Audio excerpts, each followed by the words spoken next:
Welcome, dear listener, to Deep Sleep Stories. I'm Tim, and I'm grateful you've joined me tonight. Together, we'll drift into the gentle rhythm of an ancient tale, one that has echoed across centuries, the story of Theseus. But tonight, we'll move through it slowly, peacefully, letting each moment unfold like a quiet dream. Before we begin, take a moment to settle in. Rest your head, soften your shoulders, and allow your breath to guide you. Notice the inhale and the long, easy exhale. Let each breath carry you deeper into calm. There is nothing to do, nothing to change, only to listen and drift. Now, let us begin. Long ago, in the land of Greece, there was a king named Aegeus. He ruled the city of Athens, a place of stone walls, temples, and winding streets. Yet for all his power, Aegeus carried a quiet sorrow. He had no son, no heir to continue his line. And so, he journeyed far, seeking counsel from wise men and oracles. One oracle spoke in riddles, as they often did. The words were tangled, difficult to understand, but Aegeus held them close, believing they carried truth. On his way home, he stopped in the land of Trozen, where King Theseus welcomed him warmly. Theseus was clever, wise in the ways of prophecy. He listened to the oracle's words and understood what Aegeus could not. There, in Trozen, Aegeus met a woman named Aethra. She was gentle, thoughtful, and strong in spirit, and in time she bore him a son.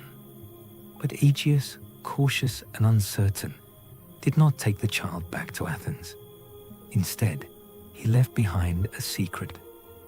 Beneath a heavy stone, he placed a sword and a pair of sandals. He told Aethra, "When the boy grows strong enough to lift this stone, let him take what lies beneath. Then send him to me in Athens. By these tokens, I will know he is my son." And so, the child was raised in Trozen. His name was Theseus. From the beginning, there was something unusual about him. He was quick to learn, eager to test his strength.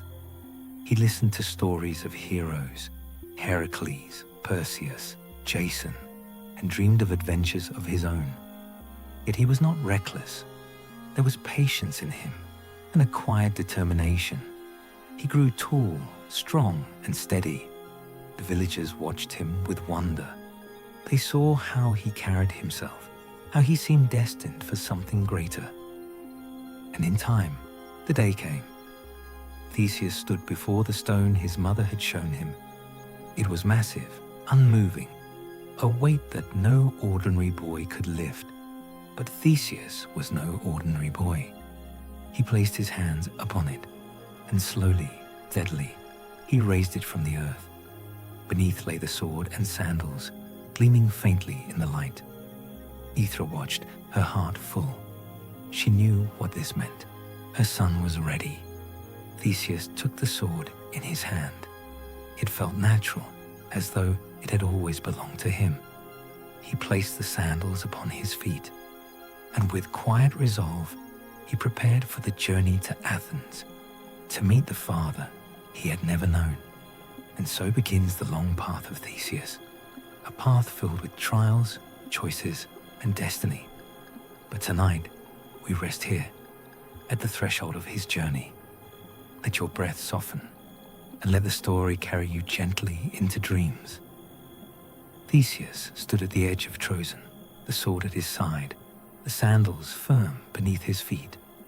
His mother watched him with quiet pride, though her heart carried worry. The road to Athens was long, and it was not safe. Bandits, tricksters, and cruel men haunted the paths. Many advised him to travel by sea, where ships could carry him swiftly and safely. But Theseus refused. He had heard the tales of Heracles, who had faced dangers head-on, cleansing the land of monsters and thieves. Theseus wished to prove himself in the same way. He would walk the road step by step, and meet whatever awaited him. The first trial came quickly. On the narrow path through the hills, he encountered Periphetes, a man known as the club-bearer. He was cruel, striking travelers with a heavy iron club, leaving none alive. His figure loomed, broad and menacing, the weapon resting across his shoulder. Periphetes sneered at the youth before him. "Another fool who dares the road," he growled. But Theseus did not falter. He stepped forward, calm and steady. The fight was swift, yet fierce. The club swung with terrible force, but Theseus moved with agility, avoiding the crushing blows. At last, he seized the weapon itself, twisting it from Periphetes' grasp. With strength and resolve, he struck the bandit down. The villagers who later heard of it rejoiced. The road was safer, and the weapon of terror now belonged to Theseus. He carried the iron club with him, a symbol of victory. Further along, another danger awaited. By the banks of a rushing river lived Sinis, the pine bender. He was cunning, using the strength of trees to destroy his victims. He would tie travelers to bent pine trunks, then release them, tearing bodies apart in cruel fashion. When Theseus approached, Sinis laughed. "You are strong, boy. Let me show you the power of the pines." But Theseus had learned from the stories of tricksters. He agreed, pretending curiosity. He asked Sinis to demonstrate his method. The bandit bent the tree, boasting of his skill. And in that moment, Theseus acted. He seized Sinis, binding him to the very pine he had bent. With a sudden release, the tree snapped upright, and Sinis met the fate he had given to so many others. The land grew quieter, another terror was gone, yet the road was long, and dangers did not end. Near the cliffs of Crommyon, Theseus encountered a monstrous boar. Its tusks were sharp, its body massive, and it had ravaged the countryside for years. Farmers feared it, hunters avoided it. Theseus did not. He faced the beast with courage, his sword gleaming in the sun. The battle shook the earth, the boar charging with fury. But Theseus was swift, striking with precision. At last, the beast fell, and the people of Crommyon were freed from its terror. Step by step, Theseus continued. Each trial tested him, each victory strengthened him. He was no longer just the boy of Trozen. He was becoming something greater, a hero whose name would be remembered. And yet, the road still stretched ahead. More dangers waited, more choices would shape his path.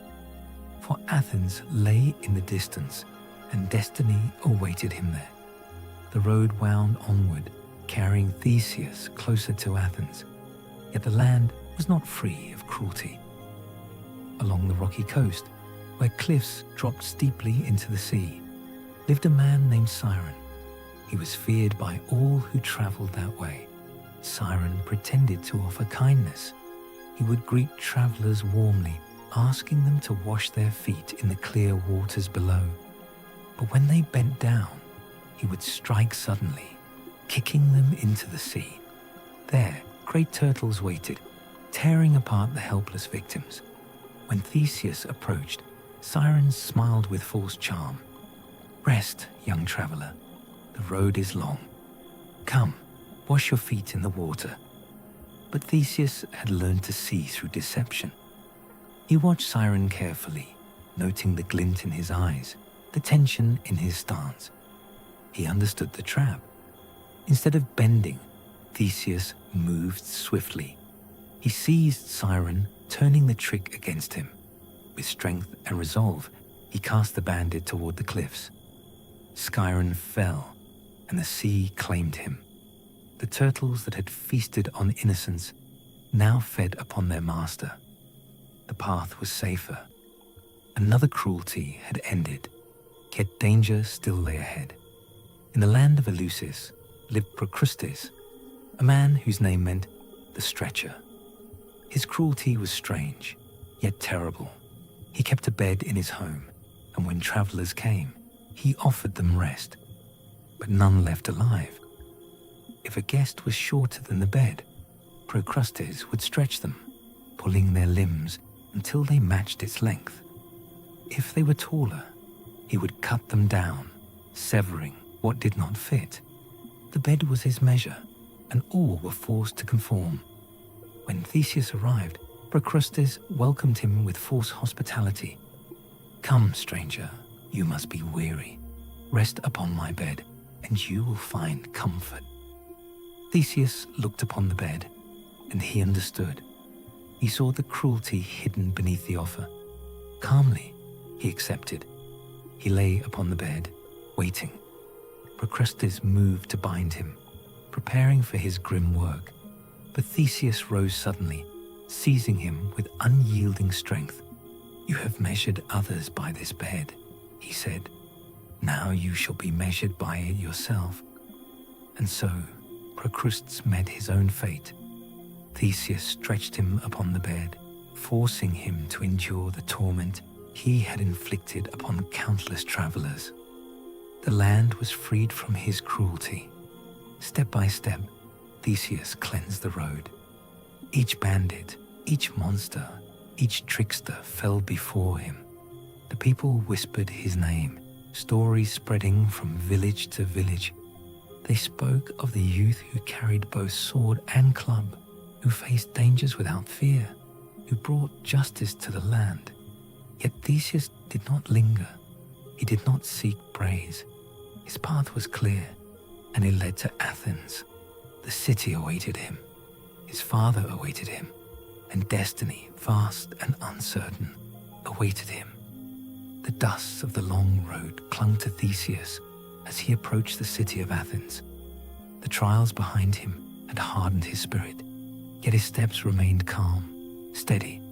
The city rose before him, its walls gleaming in the sunlight, temples standing tall upon the Acropolis. It was a place of power, of wisdom, and of destiny. Within the palace, King Aegeus sat upon his throne. Age had touched him, though his eyes still carried strength. Yet his heart remained restless. He had long wondered about the son he had left in Trojan. Uncertain if the boy would ever come, Theseus entered quietly, carrying the sword and sandals that marked his lineage. But recognition did not come at once, for in the palace lived Medea, a woman of cunning and sorcery. She had joined Aegeus after fleeing distant lands, and her mind was sharp, her will dangerous. When she saw the youth, she sensed something unusual. She feared that this stranger might threaten her place beside the king. And so, she whispered into Aegeus's ear, weaving suspicion. "This traveler is bold," she said softly. "He may seek your throne. Better to rid yourself of him before he grows stronger." Aegeus, uncertain, listened. He did not yet see the truth. And so, Medea prepared a plan. She invited Theseus to a feast, offering him a cup of wine. But the wine was poisoned, its sweetness hiding death. Theseus accepted the cup, lifting it toward his lips. Yet before he drank, Aegeus noticed the sword at his side.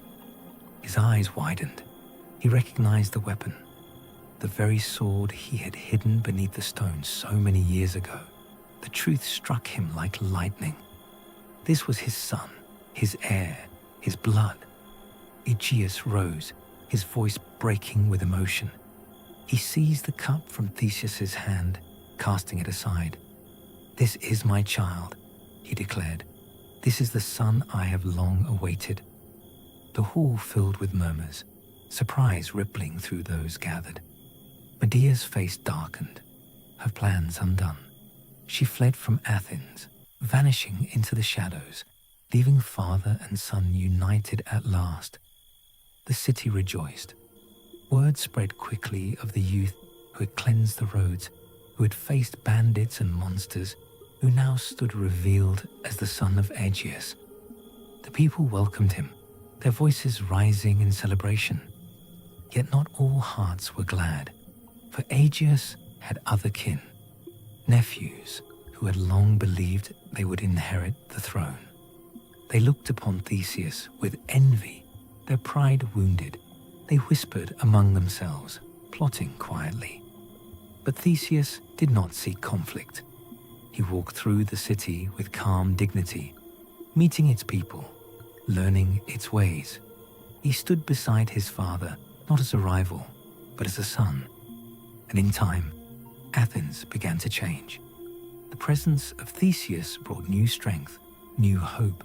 The people saw in him the promise of a future, a leader who would protect them, who would face dangers without fear. Yet destiny was not finished with him, for beyond the joy of reunion, a shadow lingered. A tribute was demanded from Athens, a cruel payment to Crete, and within that tribute lay the path that would lead Theseus into the heart of legend. The joy of reunion between father and son filled Athens, yet beneath the celebration lingered a shadow. For each year, the city was forced to pay a dreadful tribute to King Minos of Crete. It was a debt born of defeat, a punishment for past conflict. Long ago, Minos had waged war against Athens, and victory had been his. To ensure obedience, he demanded that Athens send 7 youths and 7 maidens across the sea. They were not sent to live freely in Crete.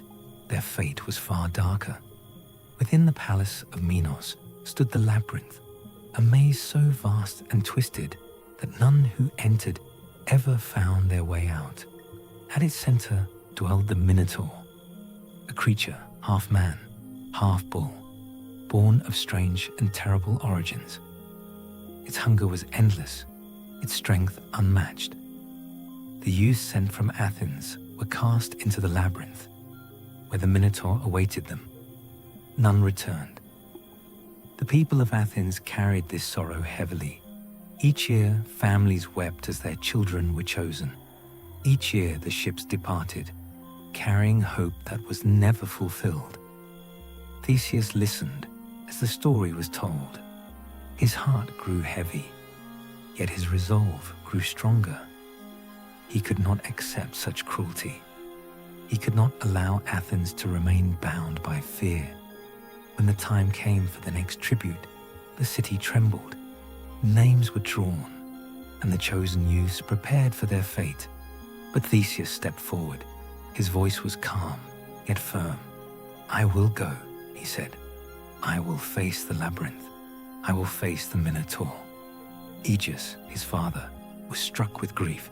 "No," he pleaded. "You are my only son. I have just found you. I cannot lose you now."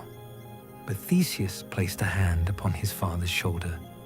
"If I do not go, Athens will suffer forever.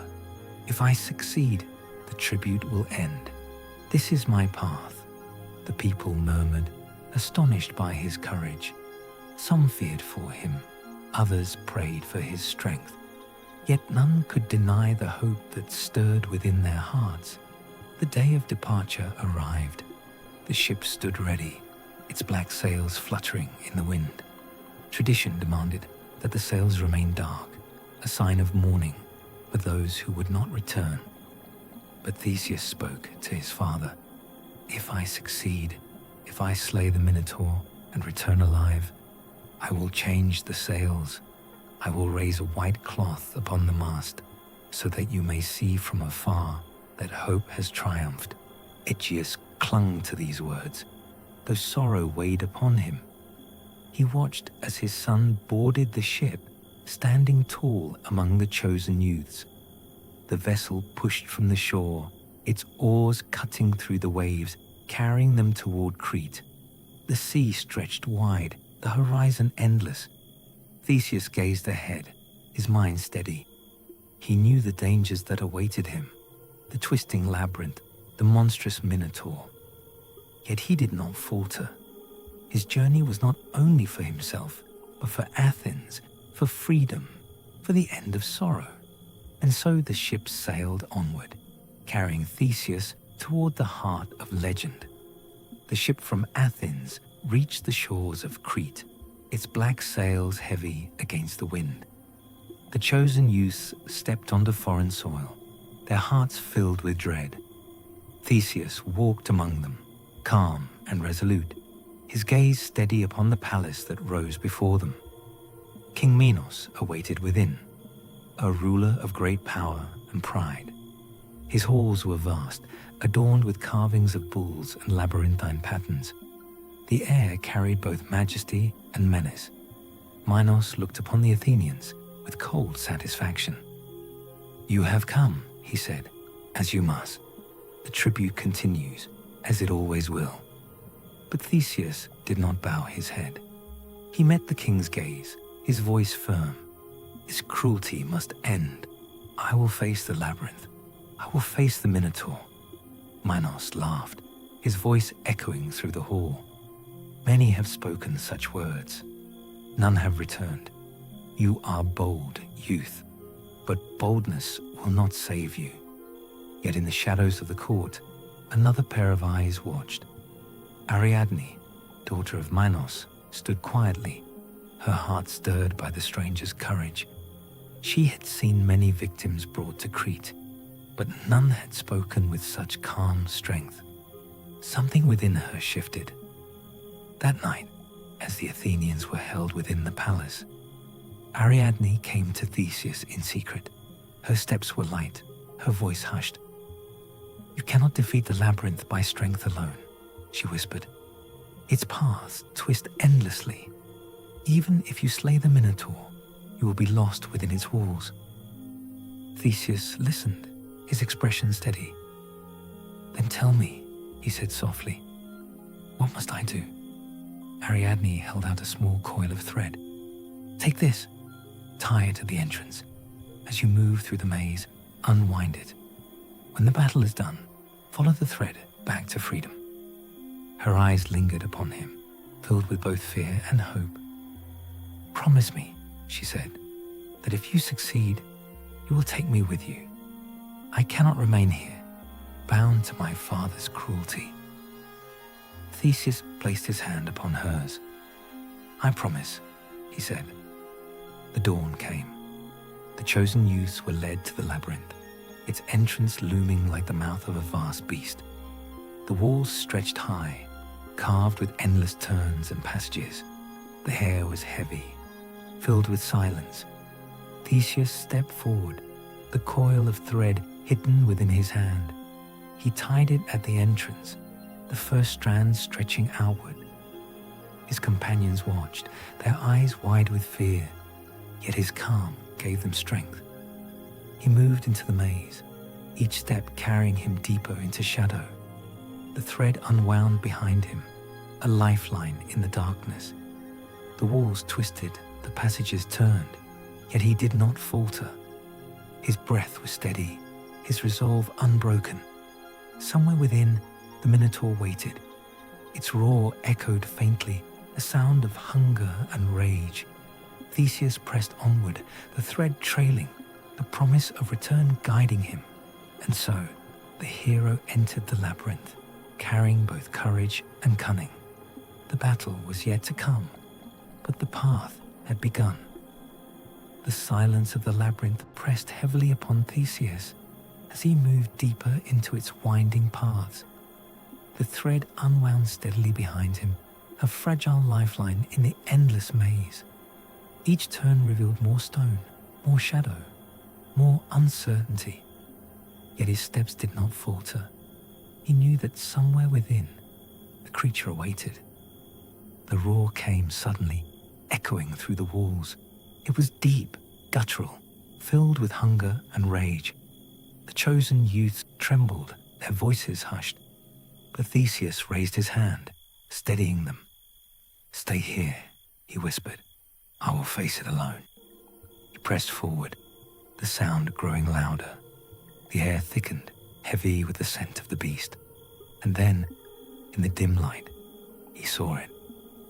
The Minotaur emerged from the shadows, its body massive, its head crowned with horns. Its eyes burned with fury. Its breath came in harsh snorts. Half man, half bull, it was a creature born of unnatural union, cursed to dwell within the maze. It charged, hooves pounding against the stone. Theseus stood firm, his sword gleaming in his hand. The clash was sudden, violent. The Minotaur struck with brute strength, its horns sweeping, its fists pounding. But Theseus moved with agility, avoiding the crushing blows, striking when openings appeared. The battle raged, echoing through the labyrinth. Stone walls trembled with the force of their struggle. The Minotaur roared, lunging again and again, but Theseus met each attack with calm precision. His sword cut through the air, striking flesh, drawing blood. At last, the creature faltered. Its strength waned, its movements slowed. Theseus pressed forward, his resolve unbroken. With a final strike, he drove his blade deep, piercing the heart of the beast. The roar faded into silence. The Minotaur collapsed, its massive body falling to the ground. The labyrinth grew still. Theseus stood over the fallen creature, his breath steady. He had faced the terror that had haunted Athens for years, and he had triumphed. He turned back, following the thread that Ariadne had given him. Step by step, he retraced his path, the coil guiding him through the twisting passages. At last, he reached the entrance, where the chosen youths waited with wide eyes. They saw him emerge, the sword stained, his figure calm. Relief washed over them, joy rising in their voices. The Minotaur was dead. The tribute was ended. Ariadne stood nearby, her heart racing. She had feared for him, yet now she saw the promise fulfilled. Theseus approached her, his gaze steady. "I have kept my word," he said softly. "Now I will keep the other. You shall not remain here. You will come with me." Her eyes filled with light, hope blooming where despair had once lived. She placed her hand in his, and together they stepped into the dawn. The ship awaited, its black sails still heavy against the wind. But within its hold, the chosen youths carried new hope. They boarded with Theseus and Ariadne, their voices rising in quiet celebration. The sea stretched wide before them, carrying them away from Crete, away from sorrow, toward freedom. The ship cut through the waves, carrying Theseus, Ariadne, and the freed youths away from Crete. The air was filled with relief, yet also with quiet uncertainty. They had escaped the labyrinth, defeated the Minotaur, and broken the cruel tribute. But the sea was vast, and the journey home was long. Ariadne stood upon the deck, her gaze fixed upon the horizon. She had left behind her father's palace, the land of her birth, and the shadow of cruelty that had bound her. Beside Theseus, she felt hope stir within her heart. She dreamed of Athens, of freedom, of a life where she might walk openly, no longer a prisoner of her father's will. The ship sailed onward, but the winds shifted, carrying them toward the island of Naxos. Its shores rose gently from the sea, covered in green hills and quiet groves. The crew decided to rest there, to gather strength before continuing the voyage. They anchored upon the shore, stepping onto the soft sand. The island was peaceful, its air filled with the scent of flowers, its silence broken only by the sound of waves. Ariadne walked beside Theseus, her hand in his, her heart filled with trust. But destiny is not always kind. As night fell, the island grew quiet. The stars shimmered above, casting silver light upon the sea. Theseus lay in thought, his mind heavy with the weight of his journey. He had promised Ariadne freedom, yet within him stirred doubts he could not silence. Some say the gods themselves intervened. Dionysus, lord of wine and ecstasy, looked upon Ariadne and claimed her as his own. He appeared in dreams, his voice soft yet commanding, urging Theseus to leave her upon the island. Others say Theseus acted by choice, torn between duty to Athens and the bond he had formed with her. Whatever the truth, the dawn revealed sorrow. Ariadne awoke upon the shore, the ship gone, the sea stretching empty before her. She called out, her voice breaking, but no answer came. The sails had vanished into the horizon, carrying Theseus and the others away. Her heart shattered, yet the island did not remain silent. Dionysus appeared, radiant and divine, his presence filling the air with strange beauty. He spoke gently, offering her comfort, promising her a place beside him. And though grief weighed upon her, Ariadne was lifted into a new fate, bound not to Athens, but to the god who had claimed her.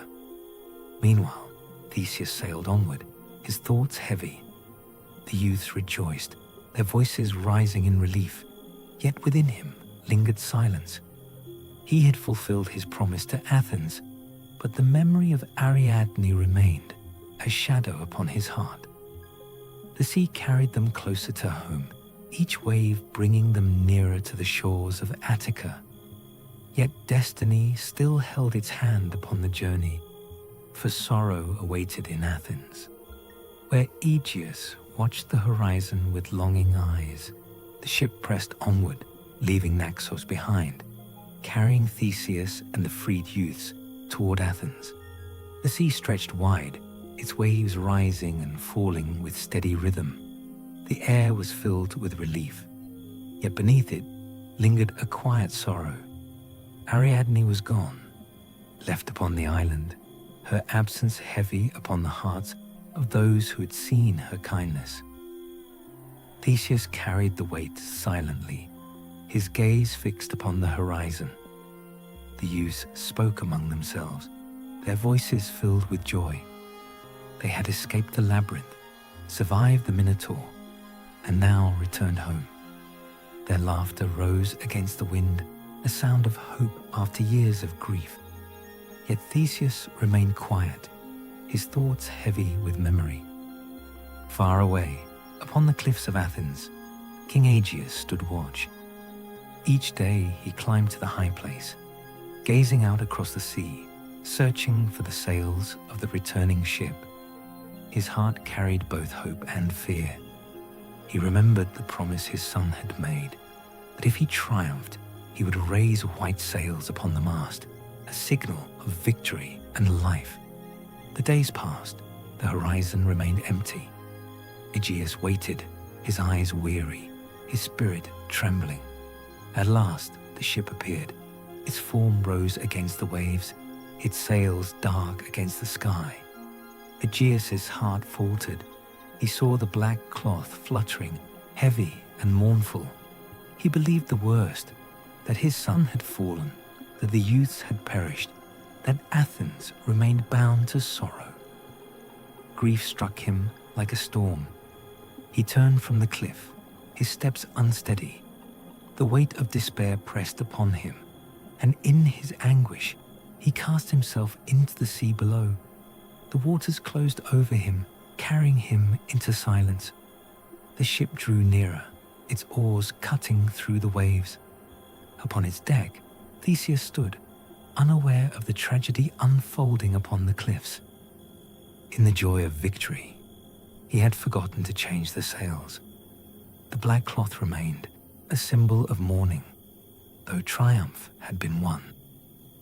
When the ship reached the shore, the people gathered, their voices rising in celebration. They saw the youths alive, their faces bright with relief. They saw Theseus, calm and strong, the hero who had ended the tribute. Yet their joy was shadowed by sorrow, for word spread quickly of Aegeus's death. Theseus heard the news, and his heart broke. He had returned victorious, yet his father was gone. The promise he had made, the signal he had sworn to give, had slipped from his mind, and the cost was heavy.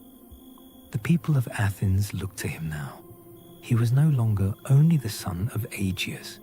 He was their leader, their protector, their king. The weight of the city rested upon his shoulders, and though grief lingered, he accepted the burden. The sea that had claimed his father was named thereafter the Aegean, a memory carved into the world, a reminder of sorrow and destiny. And so, Theseus stood at the threshold of kingship, his path shifting from hero to ruler. The trials of the road and the labyrinth were behind him, yet new challenges awaited, for Athens was a city filled with both promise and peril. The mourning of Athens was deep, for the loss of King Aegeus weighed upon the city. Yet amid sorrow, the people turned their eyes to Theseus. He had ended the tribute to Crete, freed the youths, and returned victorious. Though grief lingered, they saw in him the strength of a leader. And so, Theseus was raised to the throne, becoming king of Athens. The crown rested heavily upon his brow. He had faced monsters and bandits, but ruling a city was a different trial. The people looked to him for justice, for guidance, for protection. Each day brought new petitions, new disputes, new burdens. Theseus did not shrink from the task. He sought to shape Athens into a place of fairness and unity. He believed that the city should not be ruled by one man alone, but by the people together. And so, he began to lay the foundations of change. He gathered the scattered villages of Attica, uniting them under the name of Athens. No longer would they stand apart, divided by distance and rivalry. Instead, they would share in one identity, one strength. This union brought peace, binding the land together. Theseus also established festivals where the people could gather in celebration, honoring the gods and their city. He encouraged the arts, the telling of stories, the sharing of wisdom. Athens began to grow, not only in power, but in spirit. Yet challenges remained. The nephews of Aegeus, who had once believed they would inherit the throne, looked upon Theseus with envy. Their whispers carried through the city. Their resentment simmered. But Theseus faced them with calm authority, his presence steady, his rule firm. Beyond the walls of Athens, dangers still stirred. Bandits lingered in the hills. Pirates haunted the seas. Rival kings watched with wary eyes. Theseus knew that his duty was not only to govern, but to protect. He led campaigns to secure the land, driving away threats, strengthening the borders. The people saw his courage, his resolve, and their trust deepened. They spoke of him not only as a hero, but as a king who carried both sword and wisdom. Yet within his heart, sorrow remained. The memory of his father's death weighed upon him, a reminder of the cost of forgetfulness. The absence of Ariadne lingered too, a shadow of promises unfulfilled. Theseus bore these wounds silently, allowing them to shape his resolve. Athens began to flourish under his reign. The city grew stronger, its people more united. The festivals brought joy, the unity brought peace, and the presence of Theseus brought hope. But destiny is never still. For though Athens thrived, new trials awaited. The life of a king was filled not only with triumph, but with choices that carried heavy consequence. And Theseus, though strong, was still bound to the path of fate. Though Athens grew stronger under his rule, Theseus did not remain bound only to the throne. His spirit was restless, drawn to adventure, to the company of other heroes whose names echoed across Greece. For in those days, the land was filled with men who carried strength and courage, each shaping their own path of legend. Theseus journeyed beyond Attica, seeking fellowship and proving himself among those whose deeds were already sung. He traveled to Calydon, where the great hunt for the monstrous boar had gathered warriors from every corner of Greece.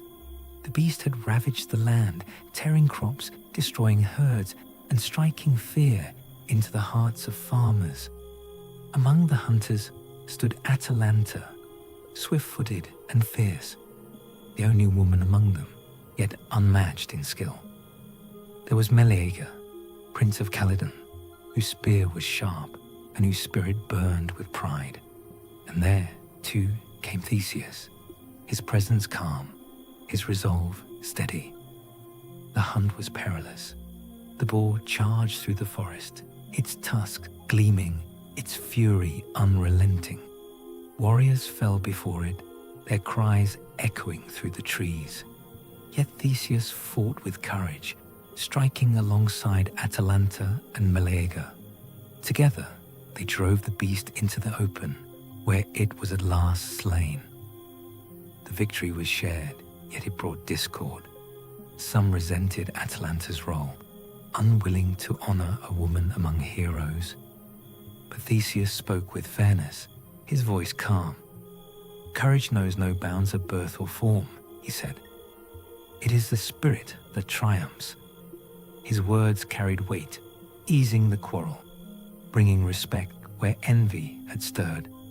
In time, Theseus joined another band of heroes, the Argonauts, who sailed with Jason in search of the Golden Fleece. Their ship, the Argo, carried men of strength and renown, Heracles, Orpheus, Castor, and Pollux. Theseus stood among them, his sword ready, his spirit steady. The voyage was long, filled with trials upon the sea and dangers upon distant shores. Though Jason led, each hero played his part. Theseus faced storms, fought foes, and lent his strength to the company. His presence brought calm, his courage inspired trust. The fellowship of heroes bound him to a greater world, where deeds were shared and legends intertwined. He was no longer only the king of Athens, but a companion of those whose names would echo across time.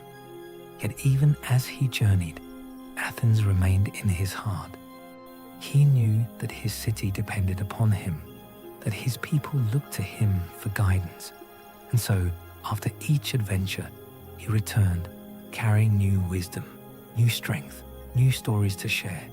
The bonds he forged with other heroes shaped him, teaching him that greatness was not only in solitary deeds, but in fellowship, in unity, in the joining of strength. And so, Theseus grew not only as a ruler, but as a man whose life was woven into the fabric of legend, whose path carried him ever deeper into destiny. The name of Theseus spread across Greece, carried by stories of his courage and wisdom. Yet his path was not only shaped by battles and fellowship. Love and conflict intertwined, guiding him toward choices that would alter both his life and the fate of Athens. Among the distant peoples of the world lived the Amazons, warrior women of unmatched skill. They dwelled beyond the Black Sea, in lands where strength and independence defined their way of life. Few men dared to face them, for their courage was fierce, their weapons sharp, their spirits unyielding. Theseus, restless in spirit, journeyed to their lands. Some say he came with ships and warriors, seeking conquest. Others say he was drawn by curiosity, by the desire to meet those whose fame rivaled that of the greatest heroes. Whatever the truth, his arrival brought conflict.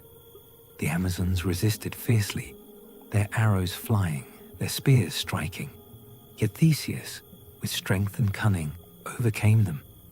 Amid the struggle, he encountered Antiope, one of their queens. She was bold, her eyes sharp, her presence commanding. Yet within her, Theseus saw not only a warrior, but a woman of spirit and grace. He took her with him, bringing her to Athens. Some say she came willingly, bound by love. Others say she was taken by force, her fate entwined with his. But whatever the path, Antiope became his companion, her presence altering the course of his life.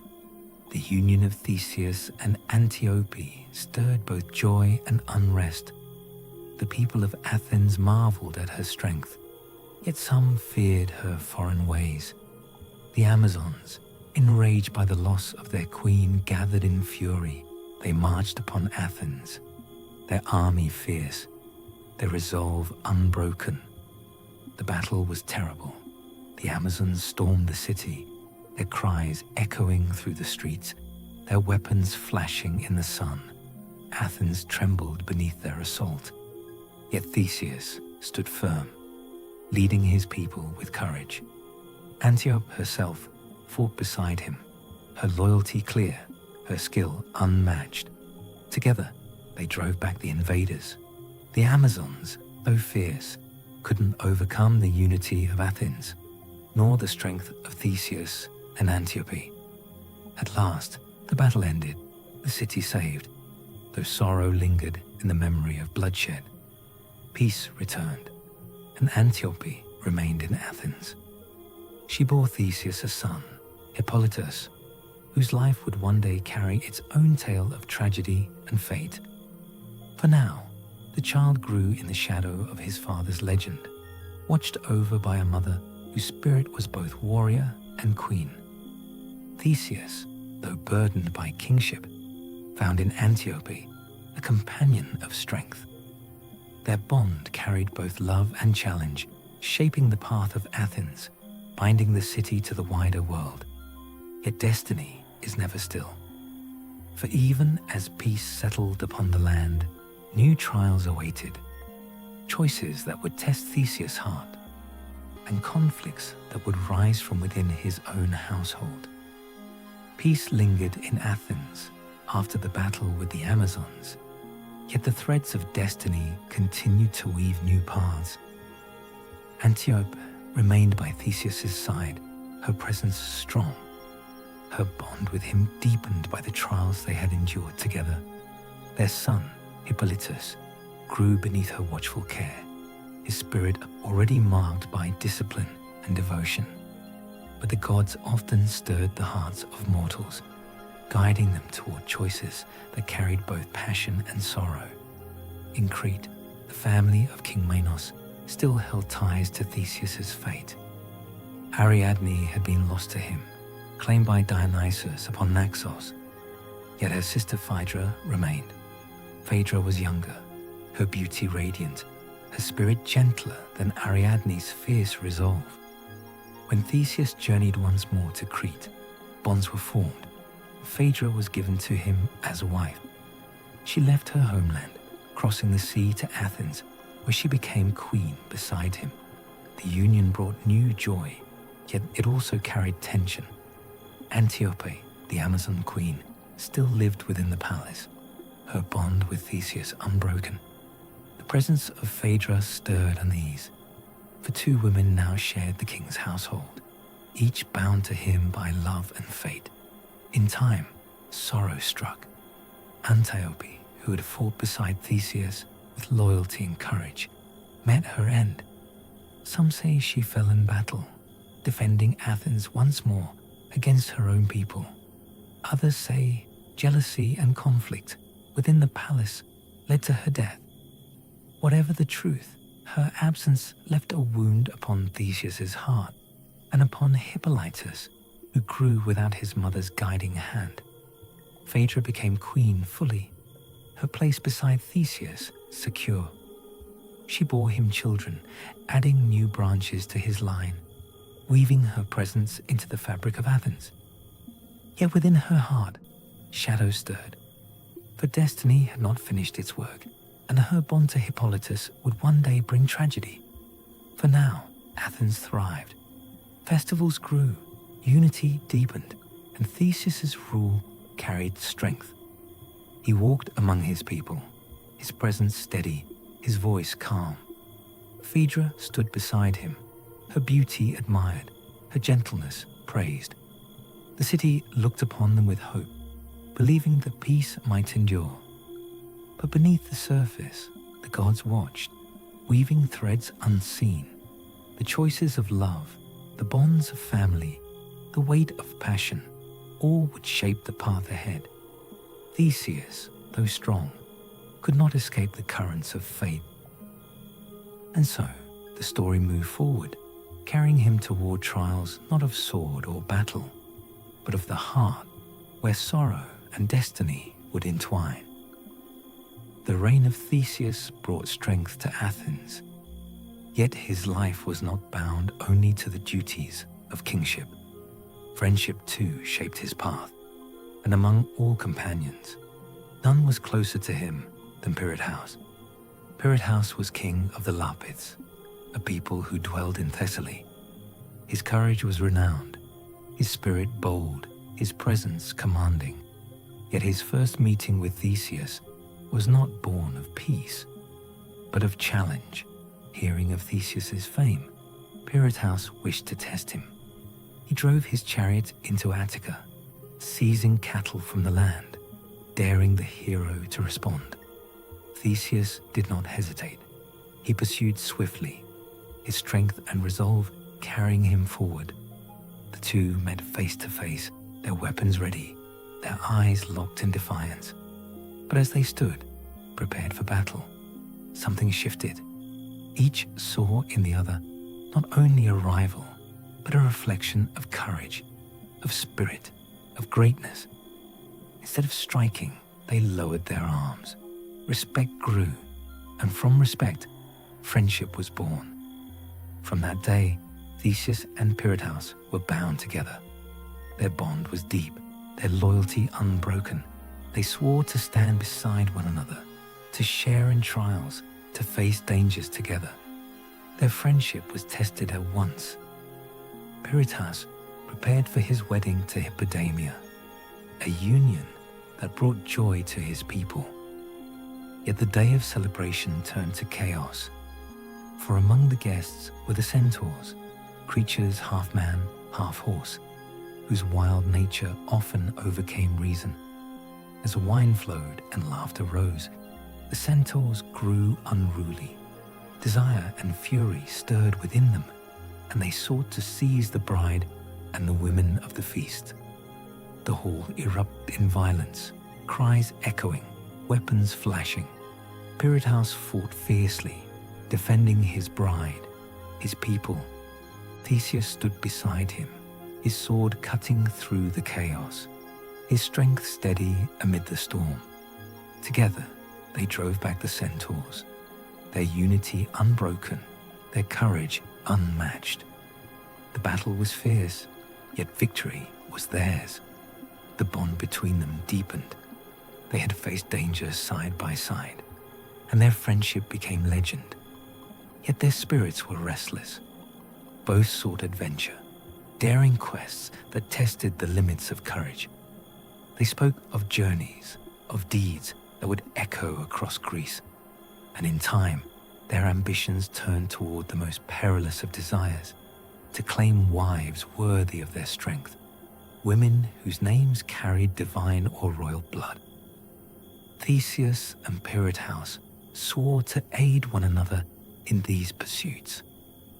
Their oath bound them to paths that would lead into danger, into choices that carried both glory and sorrow.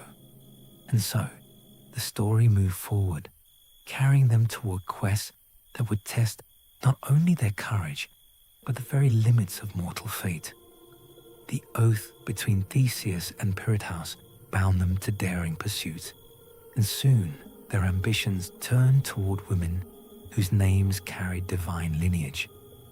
They spoke of daughters of gods, of queens whose beauty was unmatched, of unions that would elevate their glory. Their first choice was Helen of Sparta, daughter of Zeus and Leda. Her beauty was already famed, though she was still young, not yet the woman whose name would one day ignite the Trojan War. Theseus and Pirithous resolved to claim her. believing that no mortal woman could equal her divine grace. They journeyed to Sparta, their steps bold, their plan reckless. Helen was guarded, her family proud, yet Theseus and Perihouse seized her, carrying her away. She was brought to Attica, hidden within the land, her fate uncertain. But her brothers, Castor and Pollux, the Dioscuri, were swift to respond. They marched upon Attica, their strength fierce, their loyalty unbroken. Battle erupted, cries echoing across the land. Theseus fought with courage, Perihouse beside him, yet the Dioscuri pressed hard. In the end, Helen was reclaimed, returned to Sparta, her destiny preserved for the future. The quarrel ended, though the memory of the conflict lingered. Theseus had dared greatly, yet the gods had not allowed him to keep what was not his. Still restless, Theseus and Perihouse turned their eyes toward another, a woman whose name carried even greater peril. They spoke of Persephone, queen of the underworld, wife of Hades. Their ambition was boundless, their oath unyielding. They swore to descend into the realm of the dead, to claim her as bride for Perihouse. The journey was dark, the choice reckless. They traveled to the gates of the underworld, crossing into the realm where shadows dwell, where souls wander, where silence reigns. The air grew heavy, the path twisted, yet they pressed onward, their courage unbroken. At last, they stood before Hades, Lord of the dead. They spoke boldly, declaring their intent. But Hades, cunning and patient, listened with calm. He invited them to sit upon a stone bench, offering rest before their task.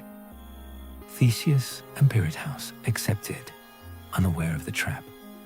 The stone was enchanted, binding them fast. They could not rise, could not move. Their strength was useless, their courage undone. They were held within the underworld, prisoners of their own ambition. Time passed, shadows deepened. Perihouse remained bound forever, his fate sealed. Theseus, though trapped, was not forgotten. For in later days, Heracles descended into the underworld, his strength unmatched, his resolve unbroken. He saw Theseus upon the stone, and with mighty effort, he freed him. Theseus returned to the world of the living, his body weary, his spirit scarred. He had dared greatly, yet the cost was heavy. Perihouse was lost, his oath broken, his fate sealed in darkness. The bond of friendship had carried them into peril, and though Theseus survived, the memory of the descent lingered, a shadow upon his heart. The return of Theseus from the underworld carried both relief and sorrow. He had survived where Perihouse had not, freed by Heracles' strength. Yet the memory of that dark descent lingered. Athens welcomed him back, but within his household, new tensions began to stir. Phaedra, his queen, lived within the palace, her beauty admired, her gentleness praised. Yet her heart was restless. She looked upon Hippolytus, the son of Antiope, and something within her shifted. Hippolytus was young, devoted to the goddess Artemis, his spirit disciplined, his life bound to purity and the hunt. He shunned the company of women, dedicating himself wholly to the goddess, his presence calm yet distant. Phaedra's heart, stirred by forces beyond her will, grew troubled. Some say it was the gods who planted desire within her, weaving threads of tragedy. Others say it was her own longing, her own sorrow that led her down this path. Whatever the truth, she began to feel a passion for Hippolytus, a love forbidden, a desire that could not be spoken. She struggled against it, her spirit torn. She sought to hide her feelings, to bury them deep, yet they grew stronger, pressing upon her like a storm. Her health faltered, her voice grew faint, her presence dimmed. Those around her saw her suffering, yet none understood its cause. At last, her nurse, loyal yet misguided, sought to ease her pain. She approached Hippolytus, speaking softly, revealing the secret that Phaedra carried. She told him of the queen's love, of the passion that consumed her. Hippolytus recoiled, his face stern, his voice sharp. "I honor Artemis," he said.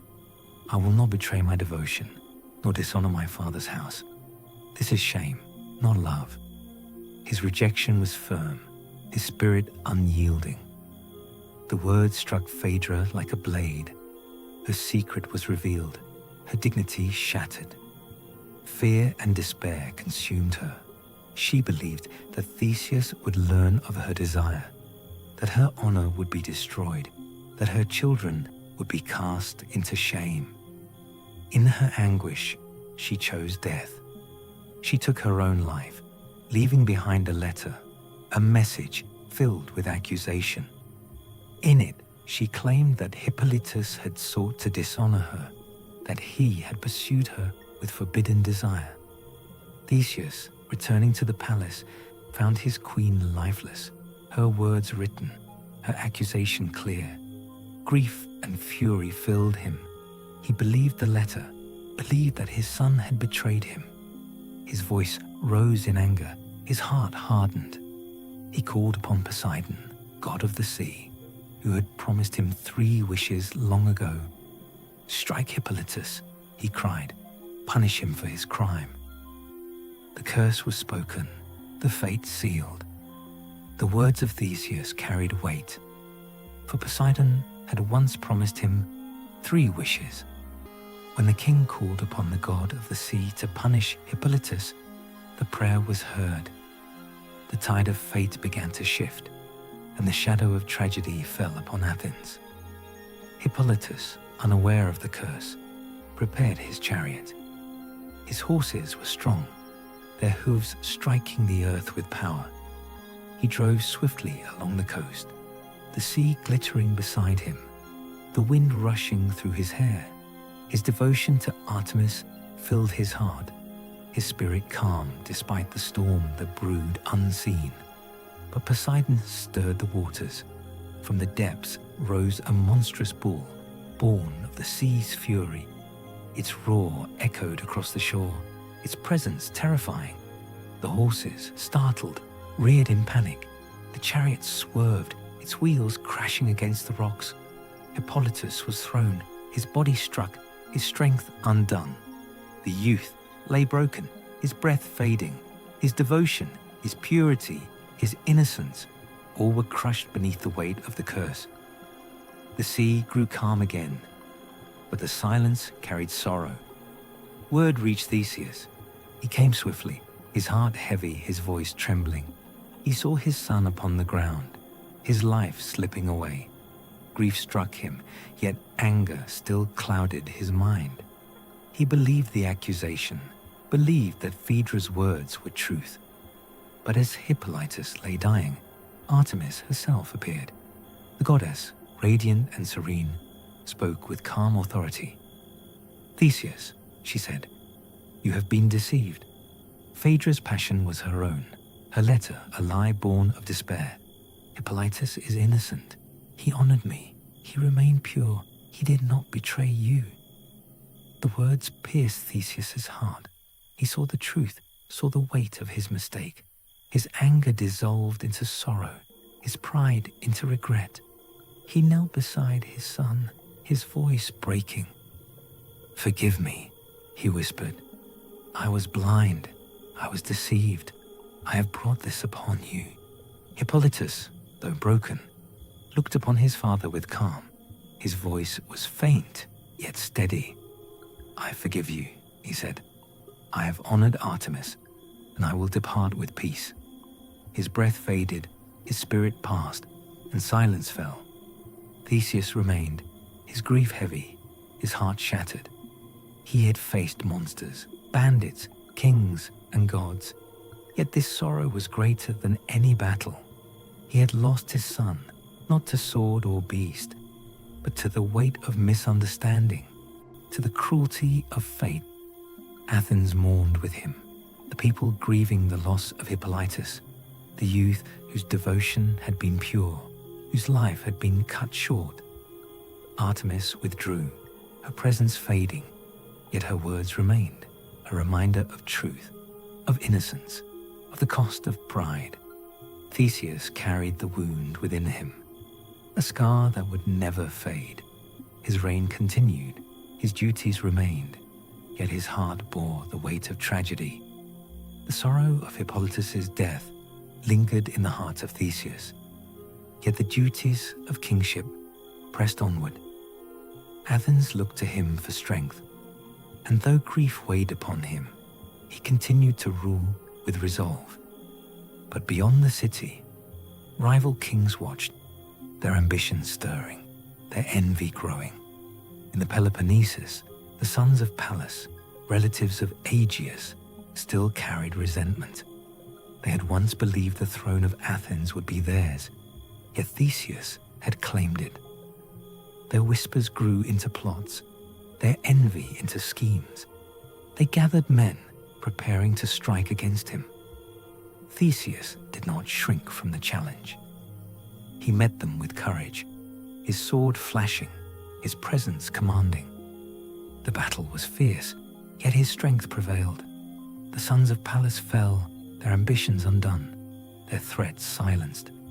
Athens remained secure, its king unshaken. But another rival rose, one whose power carried greater weight. In Thebes, conflict stirred, and Theseus was called upon to aid. The city had suffered under the rule of Creon, who denied burial to the fallen warriors of the war against Thebes.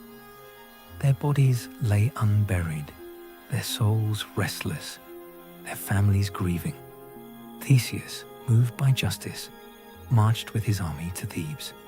He confronted Creon, his voice calm yet firm. The dead must be honored, he declared. Their bodies must be given to the earth, their souls to peace. Creon resisted, his pride unyielding. But Theseus pressed forward, his army strong, his resolve unbroken.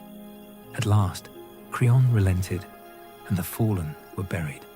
Thebes found peace, and Theseus's name grew greater, his reputation spreading as a king who upheld justice, not only for his own people, but for all Greece. Yet rivalry did not end. In the Peloponnesus, war rose between Athens and Sparta. Theseus led his people into battle, his courage steady, his leadership clear. The clash was fierce, the land trembling beneath the weight of armies. Though victory was not always certain, Theseus carried his people through, his presence a beacon amid the storm. The years of his reign were marked by both triumph and trial. He united Attica, strengthened Athens, defended justice, and faced rivals with courage. Yet within his heart, sorrow remained. The memory of Hippolytus, the shadow of Phaedra, the loss of Pirithous. His life was woven with both glory and grief, each thread binding him more deeply to destiny. Athens flourished, yet destiny still waited. For Theseus's path was not yet complete.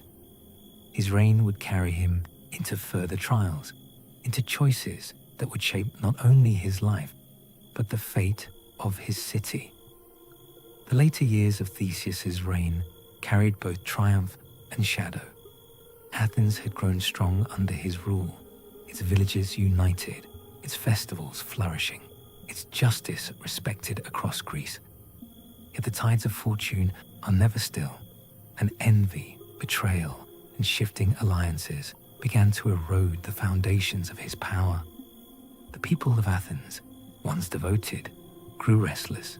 Some whispered that Theseus had become distant, his griefs weighing too heavily upon him, his spirit less attentive to the daily needs of the city. Others envied his strength, his fame, his deeds that stretched beyond Attica. Rivals stirred, their voices rising, their ambitions pressing against the throne. Among those rivals was Menestheus, a man of cunning, skilled in persuasion, whose words carried weight among the people. He spoke softly, weaving doubt, suggesting that Athens needed a ruler less bound to adventure, more devoted to the city itself. His influence grew, his presence spreading like shadow across the land. Theseus, restless as ever, did not remain bound to Athens. He journeyed outward, seeking new paths, new trials. He traveled to the island of Skyros, where King Lycomedes ruled. Some say he sought refuge there. Others say he came in hope of alliance. But Lycomedes looked upon him with suspicion, fearing his fame, fearing his strength. In secret, Lycomedes plotted. He led Theseus to the cliffs, speaking softly, his voice calm. But when the moment came, he struck. Theseus fell from the heights, his body cast upon the rocks below. The hero who had faced monsters, kings, and gods was undone not by battle, but by betrayal. Athens, hearing of his death, mourned deeply. The people remembered his deeds, his courage, his wisdom. They remembered the unity he had brought, the justice he had upheld, the strength he had carried. His body was later brought back to the city, honored with reverence, his memory woven into its spirit. Yet even in death, his presence endured. The festivals he had founded continued. The unity he had forged remained. The justice he had defended lived on. His name was spoken with reverence, his deeds told in stories, his spirit remembered as one who had shaped Athens into greatness. The life of Theseus was woven with triumph and sorrow, with glory and grief. He had faced monsters upon the road, the Minotaur within the labyrinth, rivals among kings, and shadows within his own household. He had united a land, defended justice, and carried the burdens of kingship. And though betrayal ended his days, his legacy endured, carved into the heart of Athens, carried into the memory of Greece. The death of Theseus upon the cliffs of Skyros marked the end of his mortal journey, yet his presence did not fade. Athens carried his memory, his deeds woven into the spirit of the city, his name spoken with reverence. Though betrayal had claimed him, his legacy endured, shaping the path of Greece for generations. The people remembered the unity he had forged, binding the scattered villages of Attica into one city. They remembered the festivals he had established, where joy and worship mingled, where the gods were honored and the people gathered as one. They remembered his justice, his defense of the fallen at Thebes, his courage upon the road, his triumph within the labyrinth. Stories of his youth were told beside fires, his battles against bandits recounted with awe. Children listened as elders spoke of the Minotaur, of the thread of Ariadne, of the black sails that had brought sorrow to Aegeus. His life became legend, his deeds a tapestry of triumph and tragedy. In time, his body was brought back to Athens, laid to rest with honor. Shrines were raised, offerings given, prayers spoken. He was remembered not only as king, but as hero, as protector, as one whose life had carried both glory and grief. The sea that bore his father's name whispered of sorrow, yet also of endurance. The festivals he had founded continued, binding the people together. His vision of unity remained, shaping Athens into a city that would one day rise as the heart of Greece, the cradle of wisdom, the beacon of democracy. Theseus's legacy was not only in stone or shrine, but in spirit.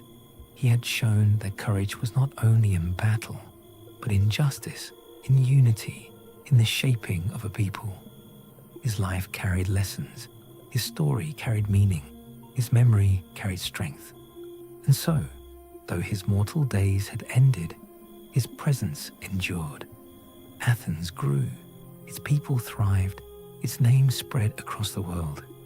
Within its heart, the memory of Theseus remained, a guiding light, a reminder of the hero who had walked among them, who had faced monsters and kings, who had carried both triumph and sorrow, and who had given his life to the shaping of their destiny. The story of Theseus was not only the tale of a man, but the spirit of a city, the echo of a people, the legacy of Greece. After the death of Theseus, Athens did not allow his memory to fade into silence. His deeds had shaped the city, his vision had united its people, and his courage had defended justice across Greece. In time, his name became more than legend. It became sacred.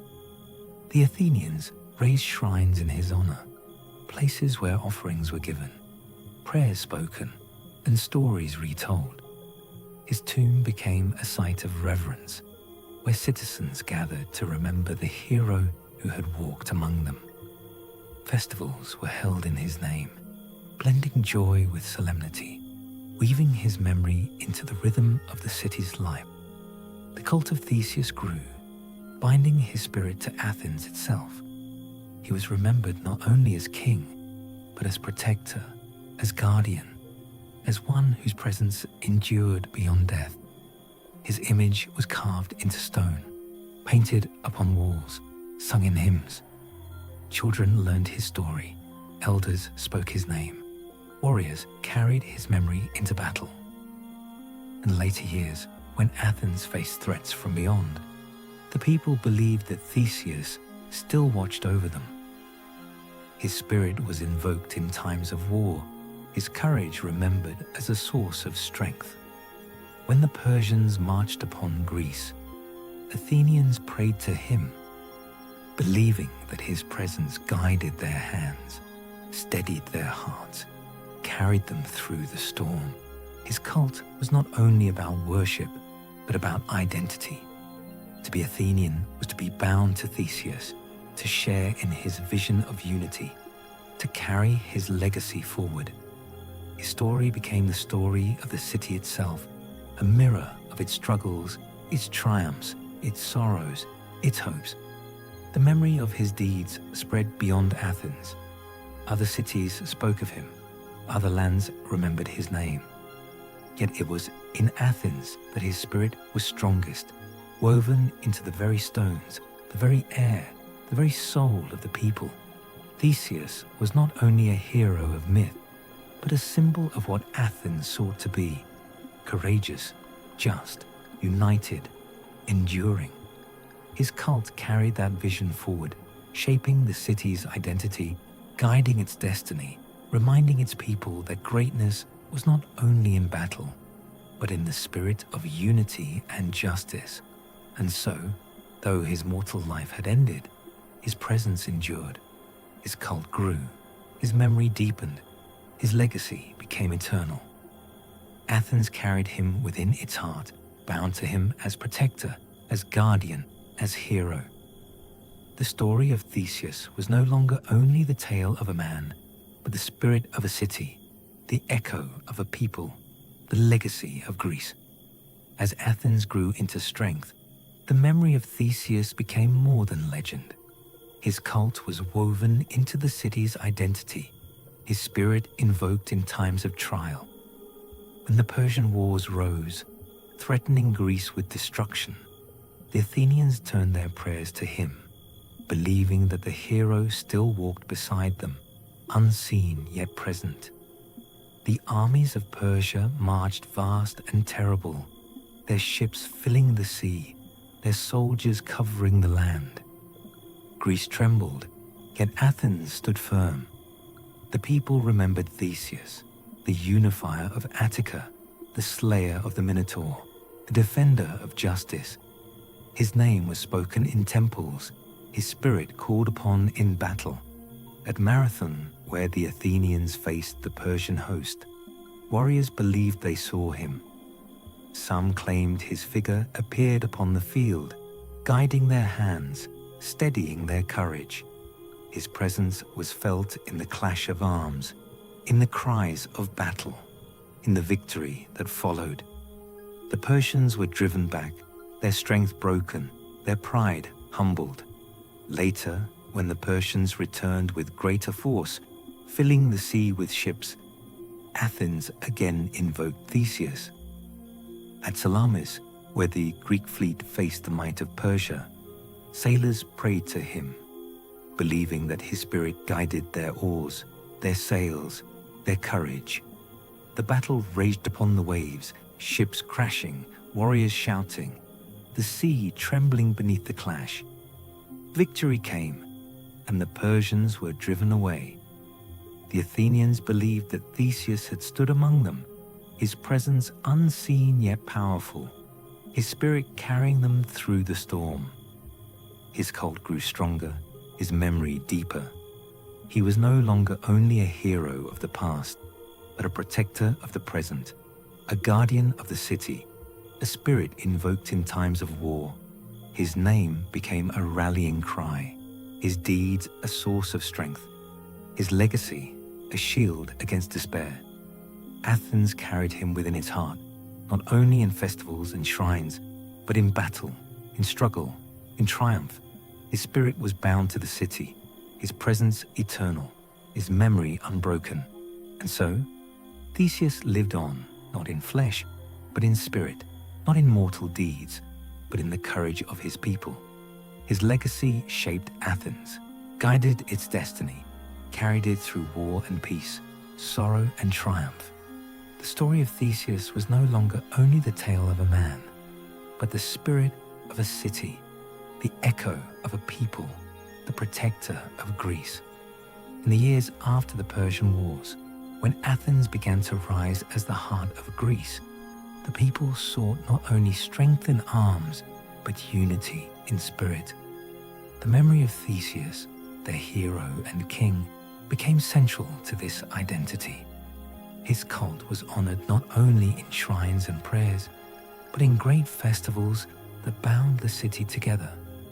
The Athenians established the Theseus, a festival dedicated to him. Each year, the people gathered in celebration, carrying offerings, singing hymns, retelling his deeds. The festival was not only a remembrance of his life, but a renewal of the unity he had forged. Citizens from across Attica came together, sharing in feasts, games, and rituals, their voices rising in joy and reverence. The Theseus carried both solemnity and delight. Sacrifices were offered to honor his spirit, prayers spoken to invoke his protection. Yet the festival also brought contests of strength and skill, races and competitions, where young men proved their courage, echoing the deeds of the hero they honored. Children listened to stories of his battles. Elders spoke of his wisdom. Poets sang of his triumphs. The cult of Theseus was woven into civic life.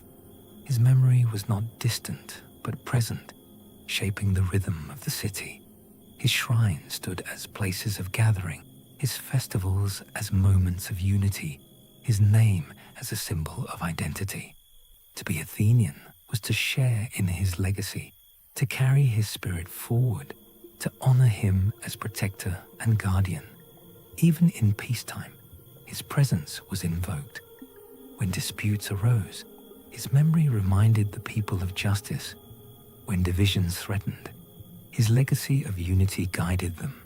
When joy filled the city, his festivals carried it higher, binding the people together in shared reverence. Athens grew, its power spreading, its name rising across Greece. Yet within its heart, the memory of Theseus remained. His cult was not only about worship, but about belonging, about identity, about the spirit of a city bound to its hero. The festivals of memory ensured that his presence endured, that his deeds were never forgotten, that his spirit remained alive within the people.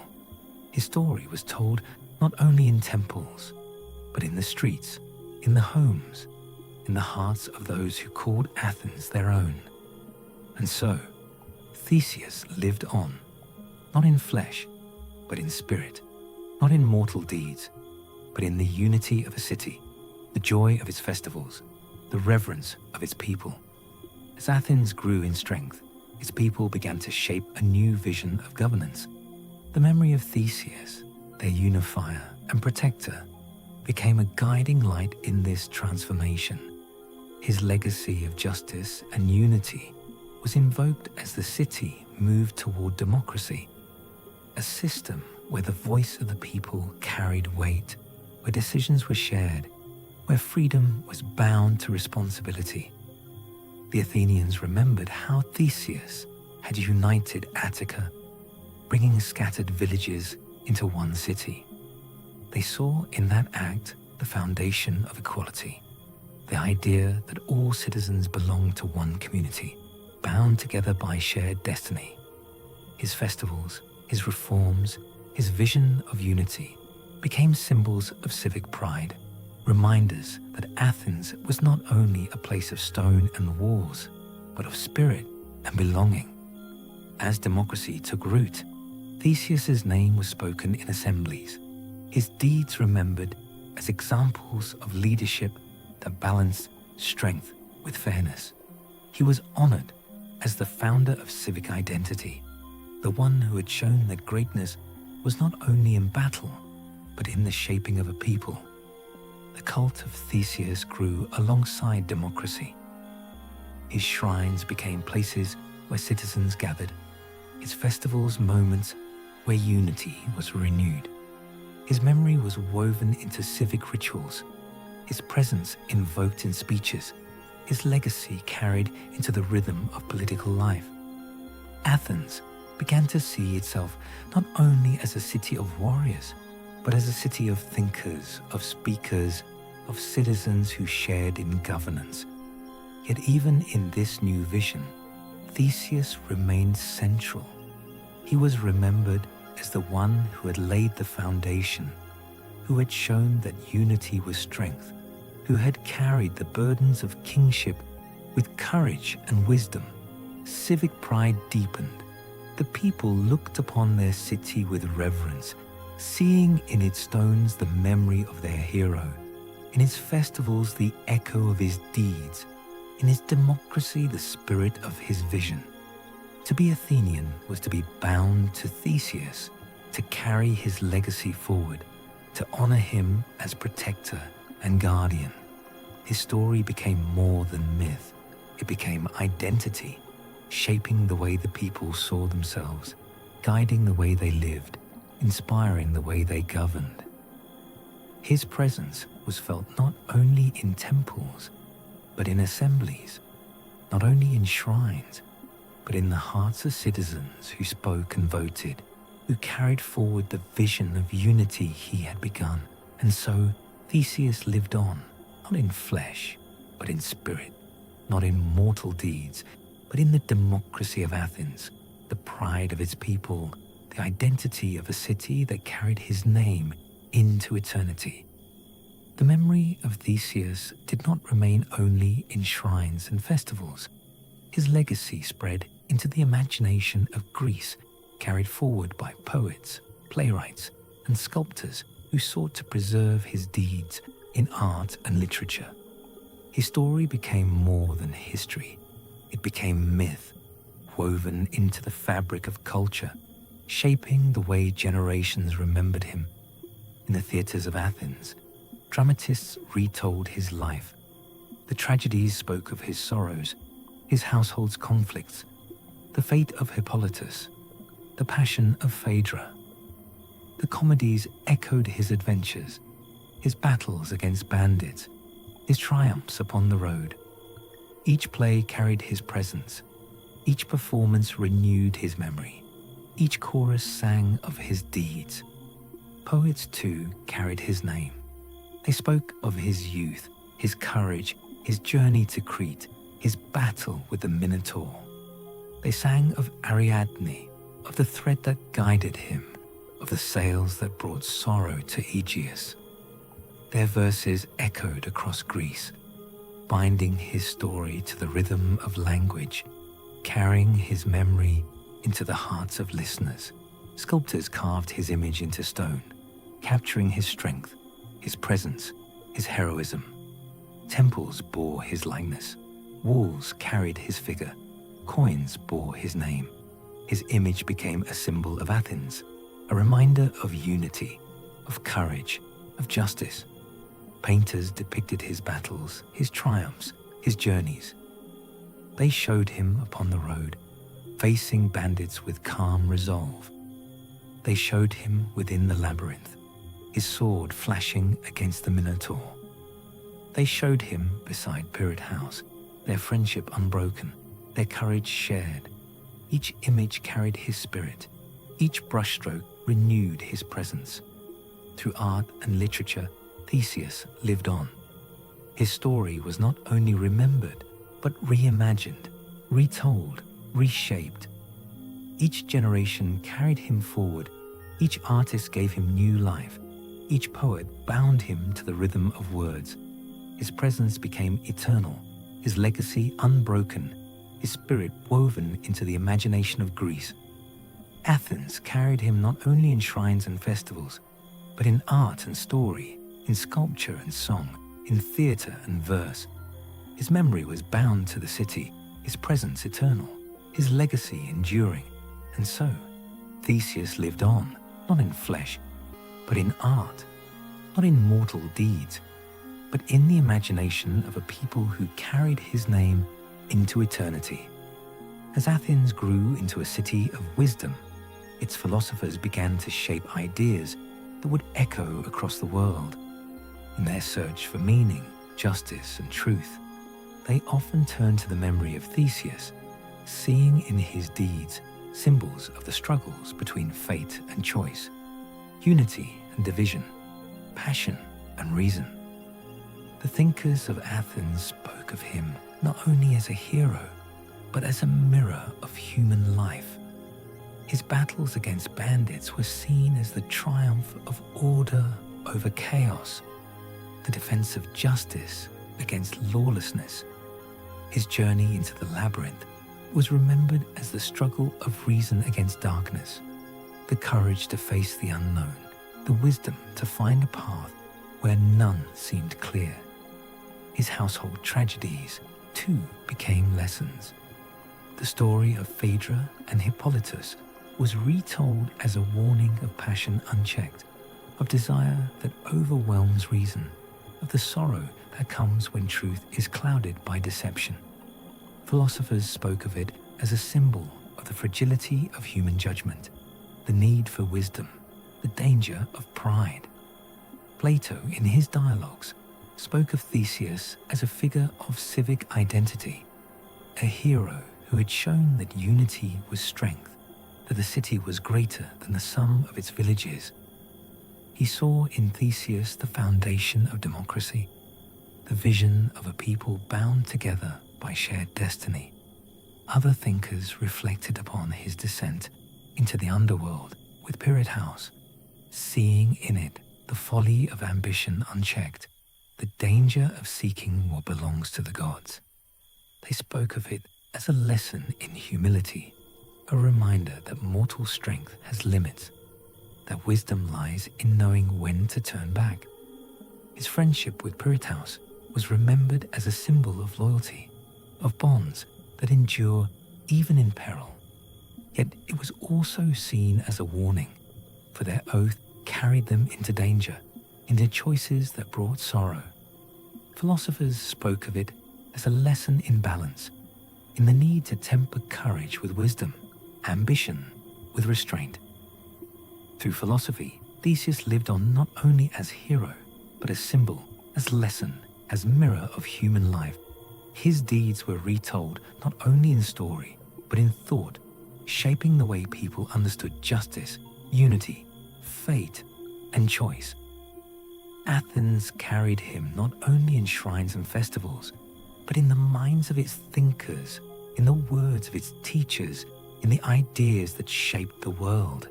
His presence was woven into philosophy, his legacy bound to wisdom, his spirit carried into thought.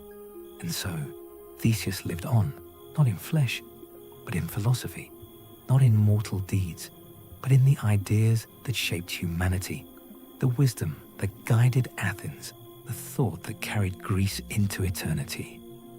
As Athens rose beyond the Persian wars, its power began to stretch across the Aegean.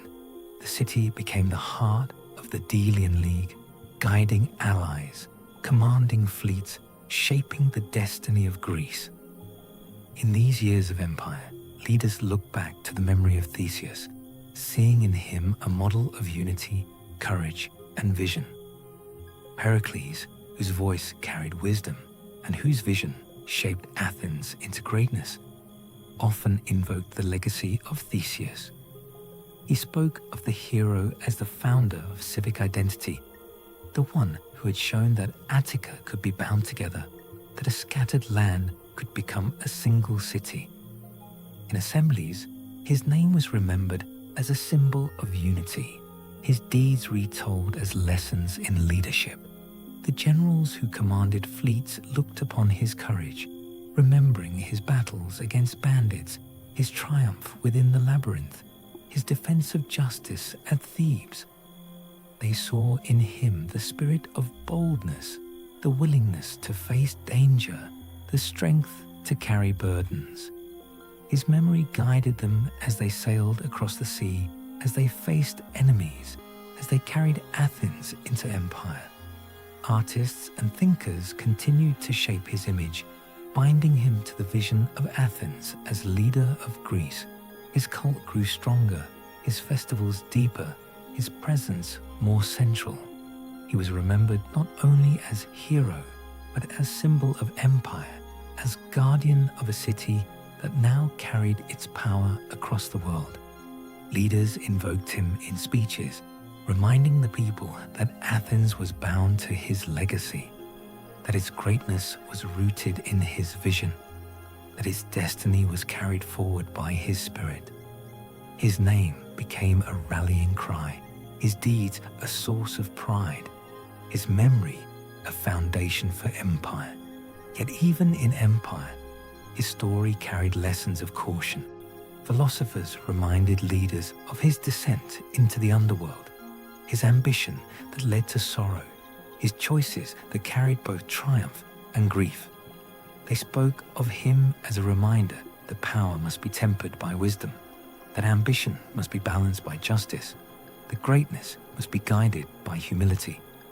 And so, Theseus lived on, not in flesh, but in empire, not in mortal deeds, but in the vision of leaders who carried his legacy forward, shaping Athens into a city of power, of culture, of destiny.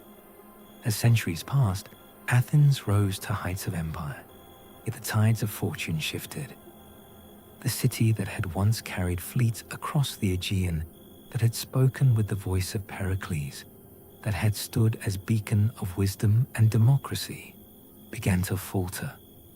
Wars drained its strength, rival cities pressed against it, and the balance of power shifted. Yet even in decline, the memory of Theseus endured, his presence a reminder of resilience, his legacy a source of hope. The Peloponnesian War brought sorrow. Sparta, fierce and disciplined, struck against Athens, and the city suffered defeat. Its walls trembled, its fleets diminished, its pride wounded. Yet in the midst of despair, the people remembered Theseus, the hero who had faced monsters, who had endured betrayal, who had carried both triumph and grief. His story reminded them that sorrow was not the end, that unity could endure, that resilience was strength. In later years, when Athens fell under the shadow of Macedon, when Alexander carried Greece into empire, the memory of Theseus remained. His cult continued, his festivals endured, his shrines stood. The people invoked him as protector, as guardian, as symbol of identity. Even when political power shifted, even when Athens no longer commanded fleets or armies, his presence reminded them of who they were, of the spirit that bound them together. Roman rule came, and Athens became part of a greater empire, Yet the Romans too honored Theseus. They saw in him a hero whose deeds carried universal meaning, whose courage spoke to all people, whose legacy was woven into the fabric of Greece. His story was retold, his image preserved, his cult continued. Through decline and rise, through sorrow and triumph, the memory of Theseus endured. He was remembered not only as king, but as symbol of resilience, as a reminder that identity is not lost in defeat, that spirit endures even when power fades. His presence carried Athens through centuries. His legacy bound the city to its past. His story guided it into its future. And so, Theseus lived on, not in flesh, but in resilience, not in mortal deeds, but in the endurance of a city that carried his name, his spirit, his legacy into eternity. As centuries passed and Athens' power waned, the memory of Theseus did not vanish. His story traveled beyond Greece, carried by scholars, travelers, and storytellers who sought to preserve the legacy of the hero whose deeds had shaped a city and inspired a people. His name became part of the wider imagination of humanity, remembered not only in shrines and festivals, but in books, in journeys, in tales told across lands far from Attica. Greek historians recorded his deeds, binding them into chronicles that preserved the memory of his battles, his journeys, his triumphs, and his sorrows. They wrote of his unification of Attica, his voyage to Crete, his battle with the Minotaur, his friendship with Pirithous, his descent into the underworld, his household tragedies, his reign, and his betrayal. Each account carried his presence forward, ensuring that his story would not fade with time. Travelers who journeyed to Athens spoke of his shrines, his festivals, his cult. They described the reverence of the people, the offerings given, the prayers spoken. They carried these stories into other lands, telling of the hero who had walked among mortals, whose deeds had shaped a city, whose memory endured. Later, Roman scholars retold his story, weaving it into their own traditions, seeing in him a hero whose courage spoke to all people. They compared him to their own figures, yet honored his uniqueness, his presence, his legacy. His name was preserved in their writings, his deeds remembered in their culture, his spirit carried into their imagination. Medieval storytellers too spoke of him. Though the details shifted, though the myths were reshaped, his presence remained. He was remembered as a knightly figure, a hero of justice, a symbol of courage.